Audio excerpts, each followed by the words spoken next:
the English Channel. 1588. King Philip II of Spain has dispatched an enormous armada of ships to invade England. They are reportedly filled with more than 20,000 soldiers and scores of medieval torture devices. According to some historians, Philip, a devout Catholic, wants to bring the brutal Spanish Inquisition to England to punish Queen Elizabeth I and her subjects for leaving the Catholic Church. Philip was a Catholic, and England had been turned Protestant by Elizabeth's father, Henry VIII, when he broke with the Catholic Church in order to marry Elizabeth's mother, Anne Boleyn. So, to Philip, the English were sinners, and their ways needed to be reformed. So he sent a great armada, a great fleet of over 130 ships. There had never been anything like it before. England didn't have a lot of money, and a lot of their vessels were not even official government vessels. They were whatever merchant seamen and sailors could cobble together. The Spanish Armada seemed invincible, and the British severely overmatched. But when the two forces finally met, superior English tactics and strategy forced the Armada to retreat. But the number of Spanish ships was so overwhelming that the English couldn't score a decisive victory until a freak storm struck. The English ships were more maneuverable than the Spanish ships. In order to counter this, the Spanish cut their anchors. And they figured, well, let's get rid of some of this dead weight, so to speak. But when the winds hit, they had no way to find a mooring, and then therefore the winds blew their ships all over the place, including into the coast. They lost roughly half their fleet due to the weather. From the point of view of the English people, this extraordinary storm that destroys the Spanish Armada is a miracle, destroying the might of Spain when mankind cannot do it. The English believed this miraculous storm was the work of God. But some ancient astronaut theorists claim there is evidence that suggests it may have actually been the work of otherworldly beings. Their first clue comes from one of Queen Elizabeth's closest advisors, a mysterious man named John Dee. John Dee was the court astrologer, mathematician, philosopher, medical doctor at the court of Queen Elizabeth I. He was an extraordinarily learned man for his time. He dealt with magic and potions and what we might call spells to try to effect change. John Dee was a Hermetic thinker. Hermetic thinkers believed that there was a contemporary of Moses by the name of Hermes Trismegistus who lived in Egypt. And just as God revealed the Ten Commandments to Moses, God revealed to Hermes the secret knowledge of how nature worked. And that with the proper mindset and proper tools, that one could uncover essentially what God was thinking by reading the world. According to legend, John Dee used this knowledge of the natural and supernatural worlds to predict the storm that would ultimately thwart the Spanish Armada. The story goes that John Dee told Queen Elizabeth not to worry because the storm would destroy the Spanish fleet. And then when it happened, it confirmed his knowledge of the world and what lay beneath it. But if John Dee really did make such a prophecy, what was the source? Was it something divine? Or is it possible, as ancient astronaut theorists contend, that this mysterious man was using Hermetic wisdom to establish communication with extraterrestrial beings? John Dee was very interested in the occult and seemed to spend a lot of time harnessing or finding a way to communicate to life forms beyond this earth. We really don't understand the influence over John Dee as to how he was able to interpret such accurate information. It's very possible that John Dee was receiving his information from an outside source that was possibly an extraterrestrial.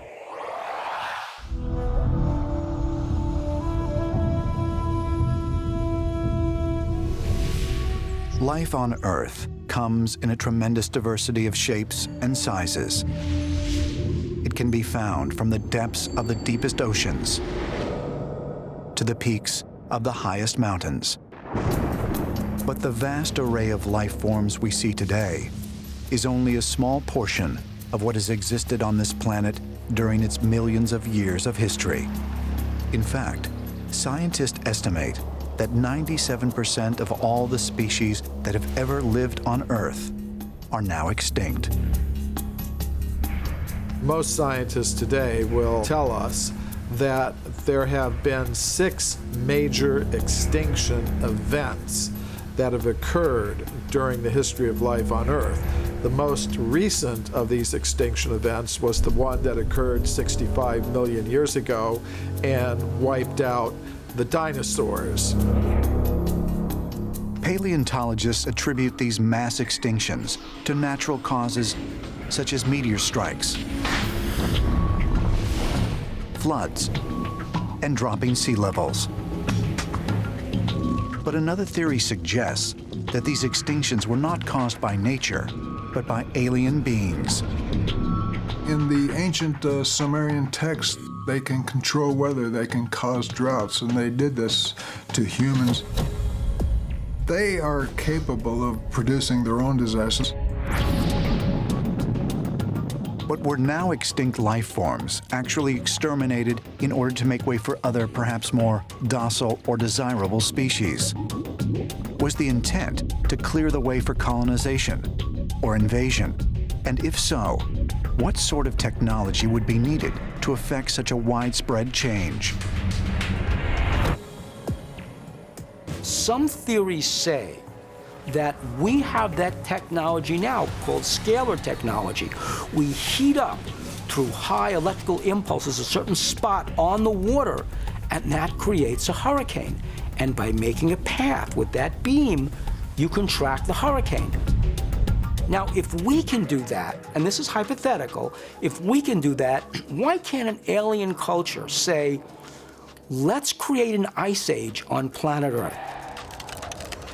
It will kill off the dinosaurs, but pave the way for aliens to implant human beings on planet Earth.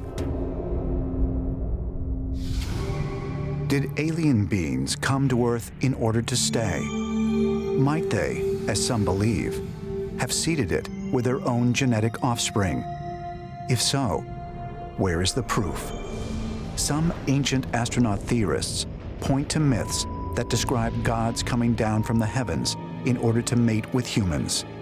Ancient texts talk about the fact that whoever visited the Earth in the remote past, these gods, thought that Earth women were quite beautiful. So in many occasions, we find stories where those visitors essentially mated with Earth women. It was misinterpreted, misunderstood as something divine that came here. They were flesh and blood extraterrestrials. Washington, D.C., 1814. 2 years into the bloody War of 1812. The American hopes for victory over the invading English army seemed to be dying. And now, the unimaginable is happening.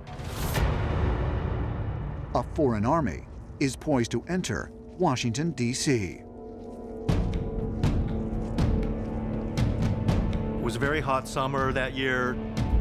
The British forces were able to completely overwhelm the very young United States Army at the time, and they marched into Washington, D.C.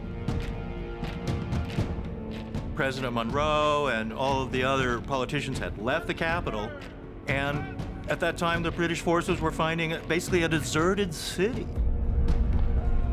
So they began to set fire to Washington, D.C., starting with the White House.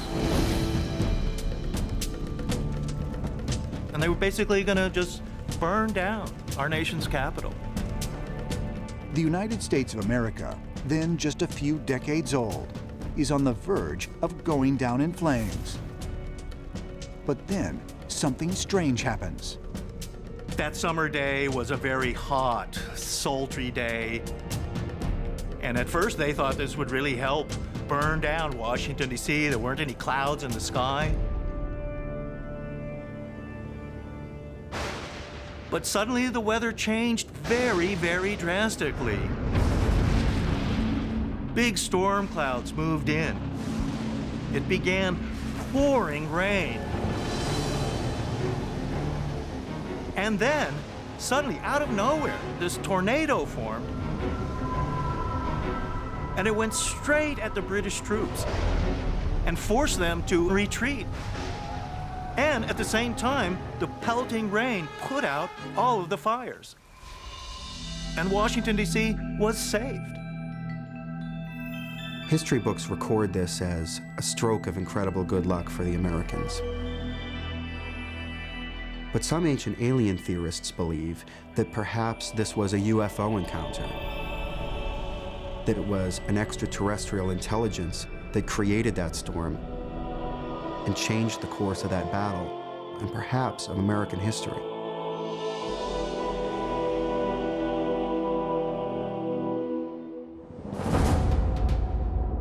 Is it possible that the storm that helped the United States win the War of 1812 was actually produced by extraterrestrials?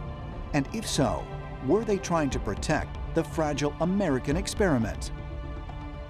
It's interesting to speculate that perhaps there was something about America that an extraterrestrial intelligence took interest in, whether it was freedom of religion, new ideas about democracy, about a republic, or something else that drew the attention of aliens and might have made them want to help this country become a success.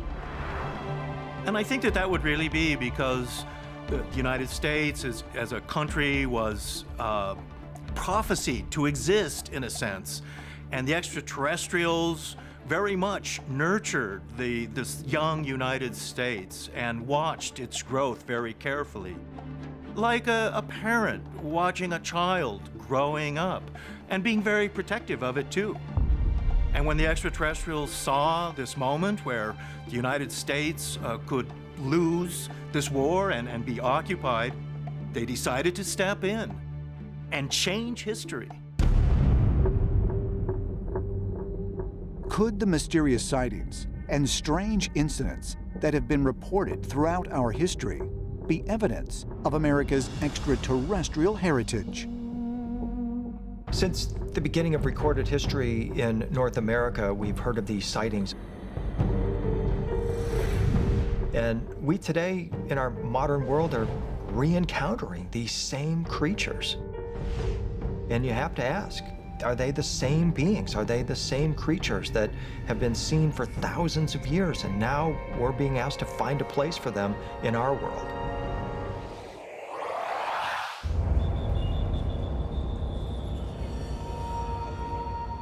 Haiti, January 12th, 2010.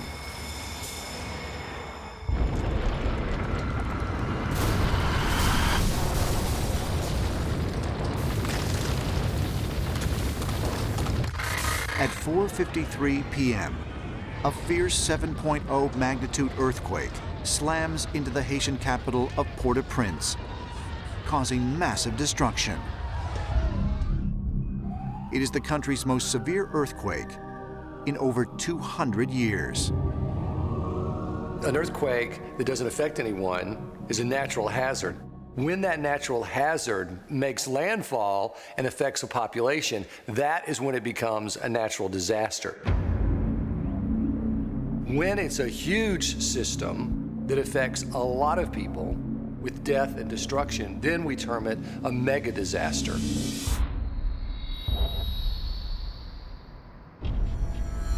According to local news reports, missionaries in Haiti videotaped a strange ball of light floating in the sky less than 24 hours before the earthquake. UFOs have been reported throughout history connected to earthquakes. Scientists used to disregard the idea of earthquake lights up until the 1960s when they were actually photographed in Japan. Finally, they had to take notice that, yeah, there are strange aerial phenomena that go along with earthquakes. Often referred to as earthquake weather, scientists have linked this strange phenomena to the geophysical activity that precedes an earthquake. Earthquakes are basically when the plates on the surface of the Earth move relative to each other in a sudden fashion. This sudden motion releases a lot of energy. If they were simply tectonic plates that gave off, like, for example, a discharge into the air, they would burn out pretty quickly. But we are talking about bright lights that hover and linger.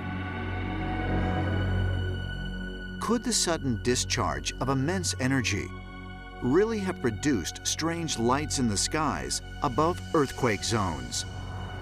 Or might the lights in the apparent natural disasters have had a more technological origin?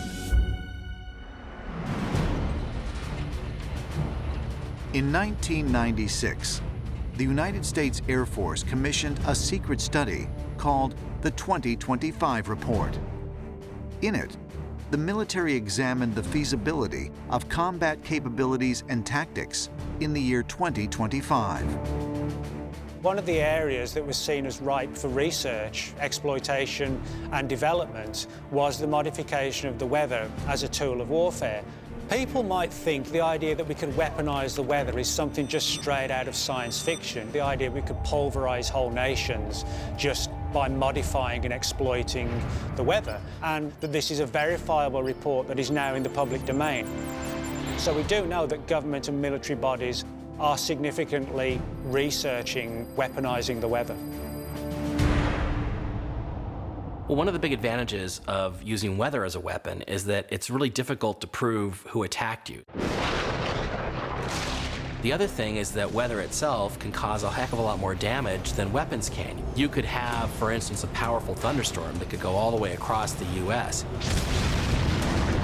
and cause basically nuclear-level destruction all the way across a huge swath. There have been many attempts to control the weather during warfare, and one of the most famous attempts was in Vietnam.